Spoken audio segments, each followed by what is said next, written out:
Welcome to mister nobody review. அன்னைக்கு நம்ம பார்க்குற மூவி வந்து கிறிஸ்டி 2025 ஒரு ஸ்போர்ட்ஸ் ட்ராமா பயோகிராஃபிக்கல் மூவி. இந்த படத்தில் ஃபுல் ரிவ்யூ போதுமே நம்ம சேனலில் இன்னும் சப்ஸ்கிரைப் பண்ணாமல் பார்த்துருக்கீங்க. சப்ஸ்கிரைப் பண்ணுறது இந்த டெஸ்ட்மெண்ட் லாட் கைஸ் உங்களுக்கும் நிறைய மூவி ரிவ்யூ அப்டேட்ஸ் வந்துட்டு இருக்கும். அண்ட் இந்த படத்தில் கதை எங்கே அப்படின்னு சொல்லி பார்த்தீங்கன்னா கிறிஸ்டி சால்டர்ஸ் அப்படின்னு சொல்லப்படுற ஒரு பொண்ணு, ஓகேங்களா, பேஸ்கெட் பால் விளையாடுறாங்க. அதுக்கப்புறம் வந்து பை சான்ஸ் அவங்க வந்து பாக்ஸிங்குள்ளே போயிடுறாங்க. போனதுக்கப்புறம் அவங்க வந்து வெஸ்ட் வெர்ஜினியாவில் வந்து லொக்கேட் இருக்காங்க, ஓகேங்களா. அப்போ வந்து அவங்க ஸ்டார்டிங்கில் வந்து அவங்கக்கிட்ட வந்து லைக் பவர் நிறைய இருக்கும், அந்த ஹேண்ட் பவர் பயங்கரமாக இருக்கும். ஸோ அப்படி இருக்கிற சமயத்தில் வந்து அவங்க பயங்கரமாக பாக்ஸிங் பண்ணுறாங்க. ஸோ அதுக்கப்புறம் வந்து அவங்களுக்கு வந்து அப்போன்னு பார்த்து ஒரு கோச் கிடச்சிடுறாரு, ஜேம்ஸ் அப்படின்னு சொல்லிட்டு.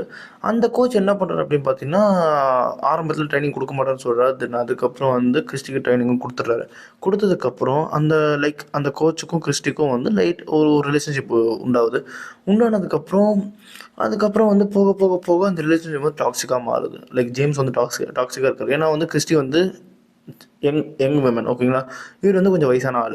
அப்படி இருக்க அந்த சமயத்தில் இவருக்கு வந்து கிறிஸ்டி வெளியே யார்கிட்ட பேசினாலும், ஃபோனில் பேசினாலும் லைக் வந்து ரொம்ப இன்செக்யூர்டாக டாக்ஸிக்காக வந்து இவர் வந்து பிஹேவ் பண்ண ஆரம்பிச்சிருக்காரு. இன்னொரு பக்கம் வந்து கிறிஸ்டிக்கு வந்து மேட்சஸ் வேணும். அவளுக்கு வந்து பாக்ஸிங் ஏன் பிடிக்கும் அப்படின்னு பார்த்தீங்கன்னா, ஷி லைக்ஸ் டு ஃபைட், ஓகேங்களா. அவளுக்கு வந்து தட்ஸ் ஹர் திங் அப்படின்ற மாதிரி அவன் வந்து ஃபுல் ஃப்ளெஷ்டாக ஃபைட்ஸ் வேணும் அப்படின்னு சொல்லிட்டு இருக்கிற அந்த சமயத்தில் இவர் என்ன பண்ணுறாரு அப்படின்னு பார்த்தா, இவர் வந்து மணி மைண்டடாக பேசு அப்படின்னு சொல்லிட்டு நிறைய ஸ்டேஜில் வந்து லைக் மணி பத்தலை விமன் பாக்ஸஸ்க்கு வந்து இன்னும் காசு தரும் அப்படின்ற மாதிரி கேட்குறாங்க. தென் இதெல்லாம் எங்கே நடக்குது அப்படின்னு பார்த்தீங்கன்னா, இவங்க இந்த மிடில் லெவல் அந்த பாக்ஸிங்ஸ் எல்லாம் விட்டுட்டு டான் கிங்னு சொல்லிட்டு ஒரு பெரிய ப்ரமோட்டர் ஒருத்தர் கிடைப்பார். அவர்கிட்ட போகும்போது இப்படி ஸ்டேஜில் பேசும்போது அவர் ஓப்பனாக வந்து ஒரு வார்த்தை சொல்லிடுறாரு. இங்கே பாரு கிறிஸ்டி, நல்லா விளையாடுற, நான் இல்லைன்னு சொல்ல. ஆனால் இப்போ என்னை பற்றி நீ வந்து டிவியில் இப்படி சொன்னேன்னா நீ கவலைப்படாத. உன்னோட டைம் வந்து லைக் இப்போ நல்லா இருக்குது, பட் ஒரு நாள் உன் டைம் முடியும். உன்னை பீட் பண்ண ஒருத்தங்க வருவாங்க, உன்னோட டைம் முடிஞ்சு அவங்க டைம் ஸ்டார்ட் ஆகும் அப்படின்னு சொல்லிட்டு அவர் சொல்கிற அந்த சமயத்தில் கரெக்டாக பார்த்தீங்கன்னா லைலா அலின்னு சொல்லிட்டு ஒருத்தங்க வராங்க, முகமது அலியோட டாட்டர். அவங்க வந்துட்டு அவங்களுக்கு கிறிஸ்டிக்கும் அந்த ஃபைட் ஆகிற சமயத்தில் வந்து அவங்க வந்து தோத்துடுறாங்க. கிறிஸ்டி தோத்துடுறாங்க. தோற்று போனதுக்கப்புறம் அவங்களோட வெயிட் ரொம்ப கம்மி, அவங்களோட வெயிட் அதிகம், ஹைட்டும் கம்மி, ஹைட்டும் அதிகம்.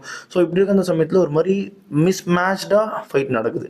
அப்போ இருக்கிற சமயத்தில் கிறிஸ்டி வந்து தோற்று போயிடுறாங்க. தென் அதுக்கப்புறம் வந்து ஜேம்ஸ்க்கு வந்து இது பத்தலைன்னு சொல்லிட்டு கிறிஸ்டியை வந்து டம்ப் பண்ணும் அப்படின்னு சொல்லிட்டு கிறிஸ்டியை வந்து இதுக்கப்புறம் பாக்ஸிங் பண்ண வைக்கக்கூடாது அப்படின்னு சொல்லிட்டு லைக் வந்து ஒரு மேட்ச் நான் வாங்கி சொல்லிட்டு வாங்கி தரவே இல்லை. தென் அதுக்கப்புறம் வந்து அவருக்கு அப்போ தான் கிறிஸ்டிக்கு வந்து இன்ஃபர்மேஷன் கிடைக்குது. இந்த மாதிரி வந்து அவர் வந்து ஒரு கிறிஸ்டியோட மேட்ச் ஒரு மேட்ச்லேயுமே வந்து இவர் வந்து காசு அடிச்சிருக்காரு. அடிச்சுட்டு இவரோட ஃபஸ்ட்டு ஒய்ஃப் அண்ட் கிட்ஸ்க்கு வந்து அந்த காசை சென்ட் பண்ணியிருக்காருன்ற மாதிரி தெரிய வந்ததுக்கப்புறம் தான் நம்ம கிறிஸ்டி வந்து ஒரு மூவே பண்ணுறாங்க.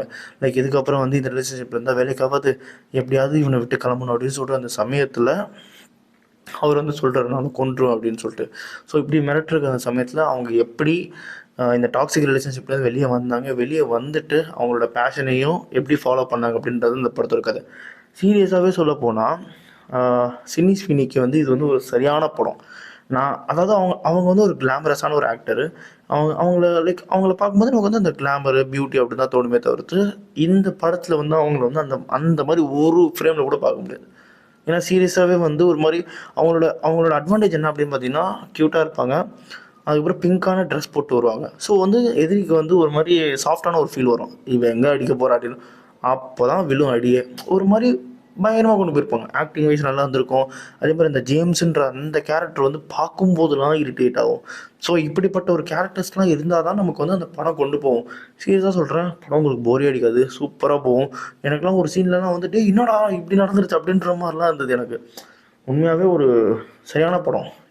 இந்த ஹீரோயினோட கரியரில் இது one of the best performing மூவின்னு நான் சொல்லுவேன். இவங்க நடிச்சிருக்காங்க, பட் பர்ஃபார்மன்ஸ் வைஸில் இந்த படத்தை வந்து தூக்கிட்டு வந்து டாப் 1ல் வச்சுக்கலாம் என்னை பொறுத்த வரைக்கும், ஓகேங்களா.